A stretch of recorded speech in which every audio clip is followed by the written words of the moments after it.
Au nom du Père qui m'a créé, du Fils qui m'a racheté, du Saint-Esprit qui me sanctifie. Amen. Viens, Esprit Saint, viens par la puissante intercession du cœur immaculé de Marie, ton épouse bien-aimée. Viens, Esprit Saint, viens par la puissante intercession du cœur immaculé de Marie, ton épouse bien-aimée. Viens, Esprit Saint, viens par la puissante intercession du cœur immaculé de Marie, ton épouse bien-aimée. Mon Dieu, accomplis en moi tes desseins, et accorde-moi de n'y point mettre d'obstacle par ma conduite.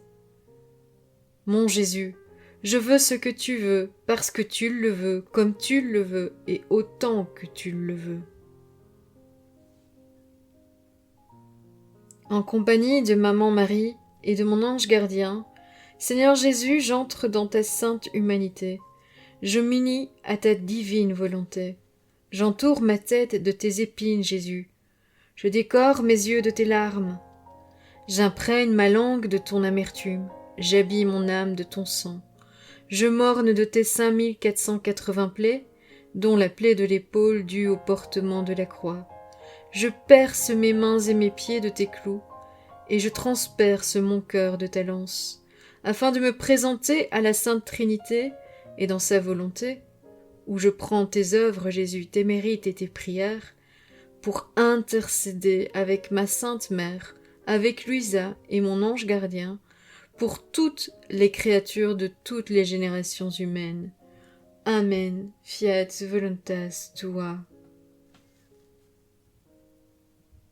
Seigneur, je m'immerge dans ta divine volonté, et je prends ta puissance, l'immensité de ton amour, la valeur immense des souffrances du Fils de Dieu, et toutes ses qualités divines, et je les verse sur les âmes du purgatoire.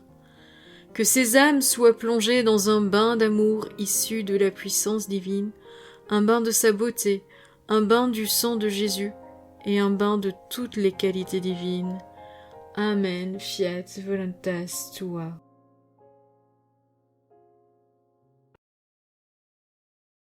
Vingt-cinquième méditation du mois de novembre pour les âmes du purgatoire. Apparition d'âmes souffrantes. Saint Thomas d'Aquin dit que les âmes du purgatoire se présentent parfois au regard des vivants, et peuvent leur apparaître et leur demander du secours. Ces sortes de manifestations sont fréquentes dans la vie des saints. Elles nous instruisent sur la sainteté, la justice et la miséricorde de Dieu, et sur la gravité de toute souillure.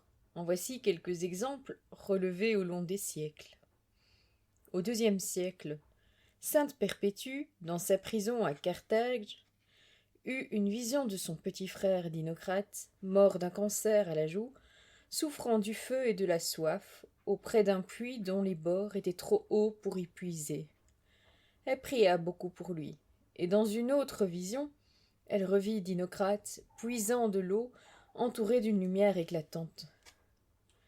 VIe siècle. Saint Grégoire le Grand raconte que le cardinal Pascaz apparut après sa mort à Saint-Germain, l'évêque de Capoue, sous l'aspect d'un pauvre serviteur, disant qu'il lui fallait expier son opposition trop humaine au pape Symmach, et demandant à l'évêque de prier pour lui et qu'il lui en serait bien reconnaissant, ce que fit Saint-Germain, qui au bout de quelques jours eut l'assurance de la délivrance de Pascaz. 7e siècle. Saint Bède, moine d'Angleterre, relate l'histoire d'un homme décédé, revenu à la vie, qui témoignait de ce qu'il avait vu de l'autre côté de la mort. De nombreuses âmes tourmentaient dans un étang de feu, parce qu'elles avaient différé leur conversion jusqu'à l'heure de la mort. Puis il vit un endroit magnifique de lumière. Mais l'ange qui le guidait lui enjoignit de retourner sur la terre. Il se fit moine et mena une vie très édifiante, témoignant de son aventure. 12e siècle. Saint Bernard de Clairvaux et un de ses religieux virent l'âme d'un religieux défunt peu observateur de la règle, torturé par les manquements qu'il n'avait pas expiés sur terre. Bernard demanda à ses religieux des prières et des jeûnes et la messe pour cette pauvre âme tourmentée. Celle-ci apparut peu de temps après, au saint religieux, le conduisant à l'église où se célébrait la messe, et lui signifia que c'est l'hostie salutaire qui efface les péchés du monde qui avait le plus servi à sa délivrance. XIIIe siècle. Saint Dominique ressuscita un jour une jeune fille à qui on avait tranché la tête parce qu'elle avait causé la mort de 2 jeunes gens épris d'elle. Interrogée par Dominique sur ce qui lui était arrivé après la mort, elle raconta que son repentir, grâce au mérite de la confrérie du Rosaire dont elle faisait partie, lui évita la damnation, qu'elle se vit entourée d'une troupe de démons à l'instant de sa mort et que Marie l'en délivra, qu'elle avait 700 ans de purgatoire à faire pour sa faute et ses immodesties, mais qu'elle comptait sur l'intercession de la confrérie du Rosaire pour que sa peine soit abrégée. Elle mourut de nouveau, fut enterrée et apparut 15 jours après à Saint-Dominique, toute éclatante de lumière, le remerciant avec la confrérie, et lui demandant de la part des âmes du purgatoire de prêcher et d'étendre la dévotion du rosaire qui lui avait procuré chaque jour un admirable soulagement. XIVe siècle. Sainte Brigitte de Suède vit plus d'une fois des âmes en purgatoire réclamer l'aide de ses prières et pénitences en leur faveur.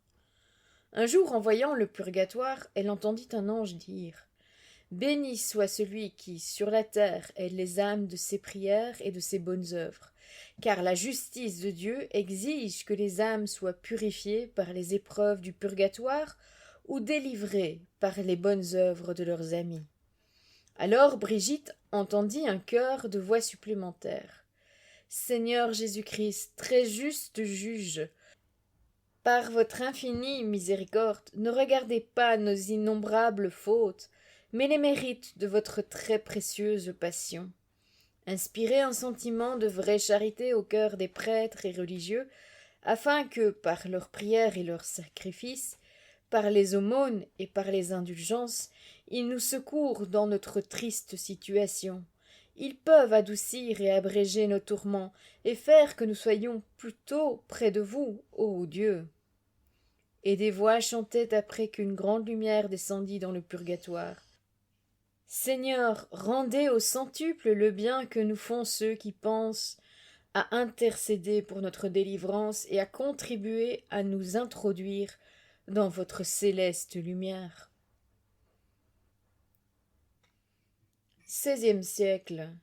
Sainte Thérèse d'Avila reçut une maison de Bernardins de Mendoza pour y fonder un couvent de carmélites. Le donateur mourut et Jésus, apparaissant à Thérèse, lui apprit que son âme serait délivrée du purgatoire à la première messe qui serait dite dans ce futur couvent. Mais il fallait l'aménager et faire la fondation. Quand tout fut prêt, la messe fut dite, et voici qu'à la communion, Thérèse vit l'âme de Bernardin lui apparaître avec un visage resplendissant, et la remercier. Elle la vit monter au ciel. XVIIe siècle. Sainte Marguerite Marie vit un jour qu'elle était devant le Saint-Sacrement une personne tout en feu.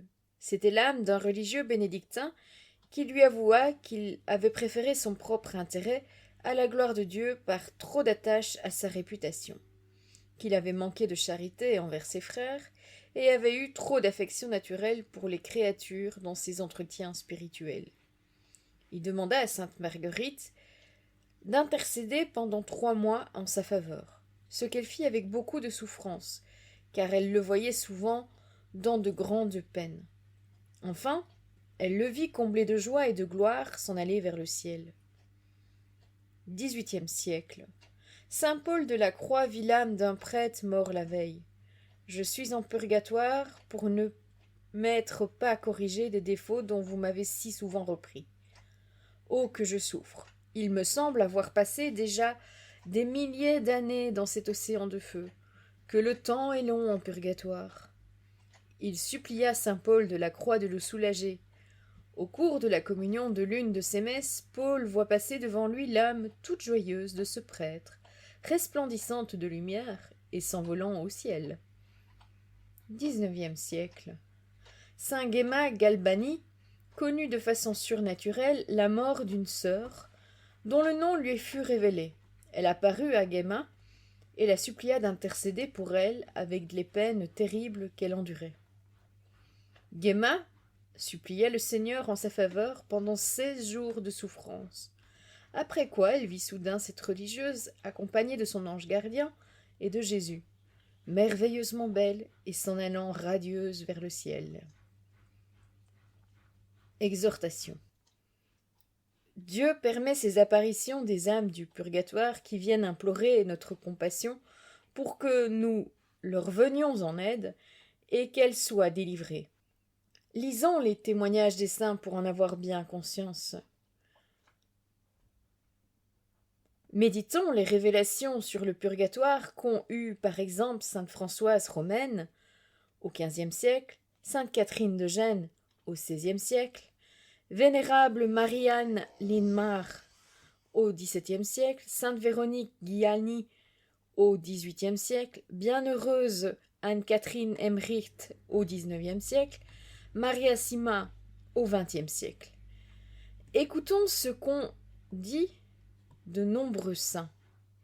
Nous comprendrons combien nous sommes liés à cette Église souffrante, à ces âmes sauvées, en attente de la gloire céleste, et comptant sur nos prières en leur faveur. Combien elles nous en seront reconnaissantes au ciel. Exemple.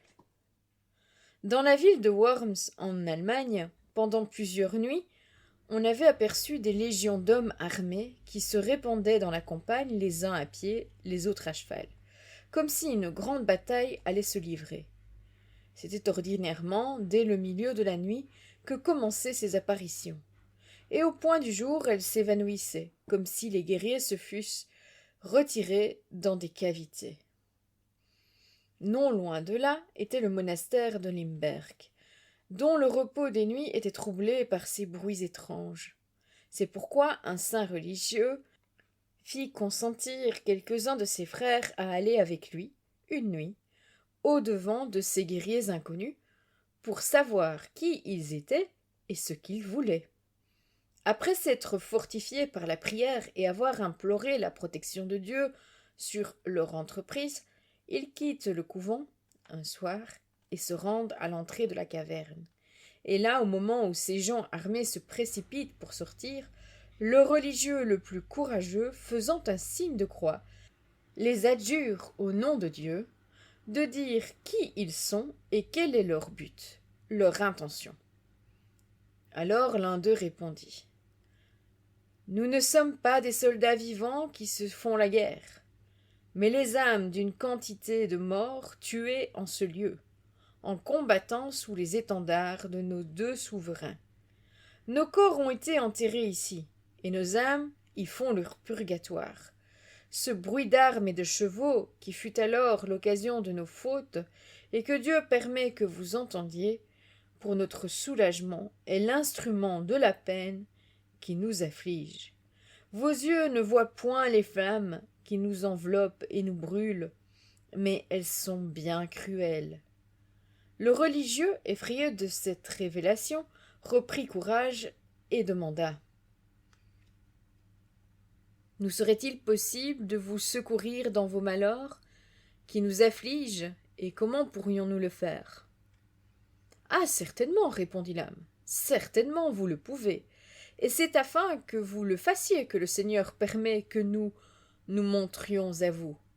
Vos jeûnes, vos prières, vos pénitences, surtout vos communions, peuvent nous délivrer du feu qui nous consume. Nous vous supplions de redoubler de ferveur et dans votre piété, et d'offrir le mérite de vos œuvres à Dieu pour nous. Nous ne pouvons pas nous soulager nous-mêmes, pauvres infortunés que nous sommes. Nous n'avons qu'à souffrir jusqu'à la fin de notre purgatoire. » Et à l'instant, comme une seule voix sur un ton de lamentation, toute cette multitude s'écria : « Priez pour nous, ô Père, priez pour nous !» Puis tout disparut. Mais en même temps, la montagne parut tout en feu, comme un immense incendie dont les reflets étaient effrayants. Les religieux, sous cette troublante clarté, rentrèrent chez eux en toute hâte, racontèrent tout à leurs confrères, qui commencèrent les prières et les saintes œuvres promises à cette innombrable troupe de défunts. À partir de ce moment, ces apparitions et bruits cessèrent. Prière. Seigneur, Dieu des vivants, viens au secours par notre prière et nos supplications, par nos œuvres méritoires et de pénitence, des âmes du purgatoire qui attendent leur libération pour s'en aller dans ton royaume de lumière, de vie et d'amour. Qu'au souvenir de nos parents et amis défunts, nous élevions notre cœur vers toi pour intercéder en leur faveur. Hâter leur purification. Ne permets pas que nous oublions ceux qui nous ont précédés, que leur bonheur dépende un peu de nous comme le nôtre dépend aussi un peu d'eux, comme ils seront dans ton royaume. Que par ta miséricorde, Seigneur, les âmes des fidèles défunts reposent en paix. Ô mon Jésus, pardonne-nous nos péchés, préserve-nous du feu de l'enfer et conduis au ciel toutes les âmes, spécialement celles qui ont le plus besoin de ta miséricorde.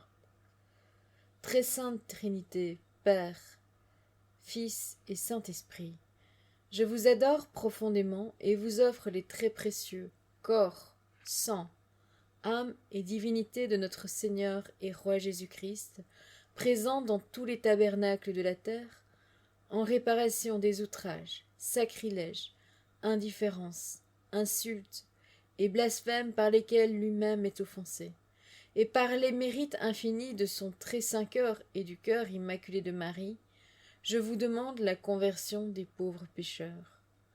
Père éternel, je te offre le très précieux sang de ton divin Fils, en union avec toutes les messes célébrées aujourd'hui dans le monde entier, pour les âmes du purgatoire, les pécheurs en tout lieu, les pécheurs de l'Église universelle, ceux de ma propre famille et de ma proche. Amen.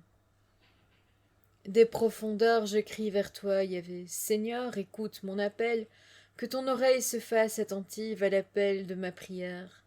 Si tu retiens les fautes, Yahvé, Seigneur, qui subsistera? Mais le pardon est près de toi, pour que demeure ta crainte. J'espère, Yahvé, j'espère de toute mon âme, et j'attends sa parole. Mon âme attend le Seigneur plus que les veilleurs l'aurore, qu'Israël attend Yahvé, car près de lui, l'abondance du rachat, c'est lui qui rachètera Israël de toutes ses fautes. Au nom du Père qui m'a créé, du Fils qui m'a racheté, du Saint-Esprit qui me sanctifie. Amen. Je vous rappelle que vous trouvez dans la description le lien vers les litanies des défunts et le Notre Père pour les âmes du purgatoire. À demain. Je remercie ceux qui likent la vidéo, ceux qui laissent un commentaire, je me ferai un plaisir de vous répondre dès que je peux, et ceux qui partagent cette vidéo, je pense que cela réjouit très fortement le ciel quand vous le faites. Je remercie tous ceux qui font des dons, ceux-ci me sont fort utiles. À bientôt pour une prochaine vidéo, et soyez tous bénis!